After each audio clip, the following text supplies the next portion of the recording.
லெசனில் இந்த வெறும் ட்ரெஸ்ஸை மட்டும் கற்றுக்காமல் இதில் எக்ஸ்ட்ரா ஆட் ஆனால் என்னென்னலாம் கற்றுக்கலாம் அப்படிங்கிறத நம்ம பார்க்க போகிறோம். ஒரு எலைன் அண்ட் இதோட வேரியேஷன்ஸ். இந்த ட்ரெஸ் வெறும் மொட்டையாக இப்படி ஒரு பிளாங்காக மட்டும் இல்லாமல் இதில் ஒரு டபுள் கலர் சேர்த்து பண்ணுறது, அந்த டபுள் கலர் கொடுக்கும்போதுமே அதை எப்படிலாம் வேரியேஷன் பண்ணி பண்ணுறது அப்படின்னு சொல்லி நிறைய டிஃப்ரெண்ட் டைப் ஆஃப் இப்போ பார்த்தீங்கன்னா ஒரு ஹாஃப் ஒரு டிசைன் ஒரு டிசைன் அந்த மாதிரி பண்ணுறது, அப்புறம் வந்து கிராஸில் போடுறது, இது மாதிரி நிறைய பேட்ச் ஒர்க் அப்படின்னு கூட நம்ம சொல்லலாம்.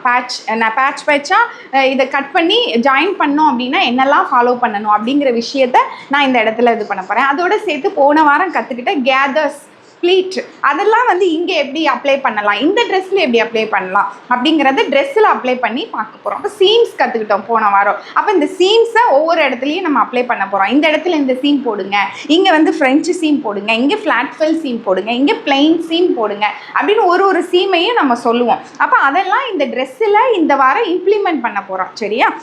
நெக்ஸ்ட் என்ன இதில் டிஃப்ரெண்ட்டாக இருக்குது, காலர். இது பீட்டர் பேன் காலர் அப்படின்னு சொல்லுவோம். இந்த காலர் மட்டும் இல்லை, இது கூட இன்னொரு கேப் காலர் அப்படின்னு சொல்லிட்டு நம்ம பண்ண போகிறோம். இந்த காலரை இந்த ட்ரெஸ்க்கு மட்டும் இல்லை, நீங்கள் அடல்ட்டோட குர்த்திக்கும் பண்ணலாம், நீங்கள் ப்ளவுஸுக்கும் நீங்கள் வந்து பண்ணலாம். சரியா? அப்போது என்னென்னா, நான் ப்ளவுஸ் கிளாஸ் எடுக்கும்போது மறுபடியும் பீட்டர் பேன் காலர் எப்படி பண்ணுறதுன்னு சொல்ல மாட்டேன், உங்களுக்கு இப்போவே சொல்லிவிடுவேன். அதை நீங்கள் எந்த ட்ரெஸ்லனாலும் நீங்கள் அதை அப்ளை பண்ணலாம். இதோட பேஸை சொல்லி கொடுத்துட்றேன். உங்களுக்கு ஃப்யூச்சரில் எந்த ட்ரெஸ்லனாலும் அப்ளை பண்ணுறதுக்கு இதை தான் ஃபாலோ பண்ணணுங்கிற விஷயம் உங்களுக்கு தெரிஞ்சிடும். இன்னொன்று பீட்டர் பேன் காலர் அப்படின்னா இப்படி நல்ல காலர் அப்படிங்கிறதுனால இப்படி ஒட்டி இருக்கிற ட்ரெஸ்ஸில் தான் பண்ணணுங்கிறது கிடையாது. போட் நெக்கில் இந்த காலர் வைக்கலாம், வைட் அண்ட் டீப் நெக்கில் இதை வைக்கலாம், ப்ளவுஸில் வைக்கலாம், எல்லாத்துலேயுமே இந்த காலரை நீங்கள் கொண்டு போகலாம். சரியா? இப்போ பேக்கில் இந்த ஒரு ட்ரெஸ் தைக்கிறோம் அப்படின்னா கண்டிப்பாக ஒரு ஓப்பனிங் அப்படிங்கிறது உண்டு.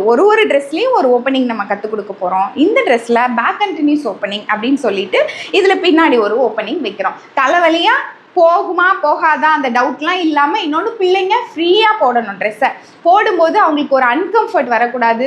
நம்மளை சில நேரம் பிள்ளைங்க போட விட மாட்டாங்க, இரிட்டேட் ஆவாங்க, சில ட்ரெஸ் தலைவலியாக போகுமா. அப்போ நல்லா ஃப்ரீயாக ஒரு நல்ல ஓப்பனிங் இருந்ததுன்னா பிள்ளைங்களுக்கு தலைவலியாக போடும்போது ரொம்ப கம்ஃபர்ட்டாக இருப்பாங்க, வேண்டான்னு சொல்ல மாட்டாங்க. நம்ம ட்ரெஸ்ஸை போடும்போதே ரொம்ப கஷ்டப்படுத்தி பிள்ளைங்களுக்கு போடக்கூடாது. அப்போ எல்லா ட்ரெஸ்லேயும், இந்த கிட்ஸ் ட்ரெஸ்ஸில் எல்லாத்துலேயும் வேறு ஓப்பனிங் உங்களுக்கு சொல்லி கொடுக்க போகிறேன். அப்போ ஏதாவது ஒரு ஓப்பனிங்கை நீங்கள் இதில் வச்சுக்கலாம். இது மட்டும் இல்லை, அடல்ட் கார்மெண்ட்டுக்கும் இந்த ஓப்பனிங்கை யூஸ் பண்ணிக்கலாம். அங்கேயும் நம்ம different type of opening, zip வைக்கிறது, இதுலேயே நம்ம தனியாக பீஸ் கொடுத்து பண்ணுறது அப்படின்னு சொல்லி நிறைய விதமான ஓப்பனிங்கை சொல்லி கொடுக்க போகிறோம். அப்புறம் இதில் ஒரு பேசிக் ஸ்லீவ், ஒரு நார்மலான ஒரு பேசிக் ஸ்லீவை இதை ஃபிக்ஸ் பண்ண போகிறோம். இதை தாண்டி நெக்ஸ்ட் கிளாஸில் ஸ்லீவ் பண்ண போகிறோம், அதில் 2 டைப் பண்ண போகிறோம், பஃப் ஸ்லீவ் பண்ண போகிறோம் அப்படின்னு ஒரு டைப் ஆஃப் ஸ்லீவ்ஸையும் நம்ம பார்க்க போகிறோம்.